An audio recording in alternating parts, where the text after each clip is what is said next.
Assalamualaikum. Hi, hello, welcome back to my channel Sheikh Saidani. How are you all? I am fine. చపాతీలు ఇంత సాఫ్ట్గా ఇంత మెత్తగా ఎలా ప్రిపేర్ చేసుకోవాలో ఈ వీడియోలో చెప్తాను. స్కిప్ చేయకుండా లాస్ట్ వరకు చూడండి. చపాతీలు మెత్తగా రావాలి అంటే ఫస్ట్ టిప్ ఏంటో తెలుసా? పిండి మనం పర్ఫెక్ట్గా కలుపుకోవాలి. వీడియోలో చూపిస్తున్నట్లుగా పిండి జల్లుకున్న తర్వాత చిటికెడు సాల్ట్ అయితే వేసుకుంటాను. 2 టేబుల్ స్పూన్స్ దాకా ఆయిల్ వేసుకుంటాను. ఎట్ ద సేమ్ టైం పెరుగు కూడా వేసుకుంటాను. ఒక చిన్న కప్ పెరుగు అయితే వేసుకుంటాను. పెరుగు వేయడం వల్ల చాలా స్మూత్గా చాలా మెత్తగా అయితే వస్తాయి చపాతీలు. ఇంకా ఈ పిండి అంతా ముద్దలా కలుపుకోవడమే. వాటర్ వేయకుండానే oil, salt, at the same time పెరుగు మొత్తం మిక్స్ చేసుకున్న తర్వాత కొంచెం కొంచెం వాటర్ వేసుకుంటూ కలుపుకోవాలి.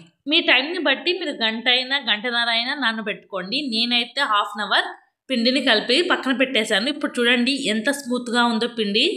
చపాతీలు మెత్తగా రావాలి అంటే 99% పిండి కలపడంలోనే ఉంటుంది. చపాతీలో కాంబినేషన్ కర్రీ నెక్స్ట్ వీడియోలో చూపిస్తాను.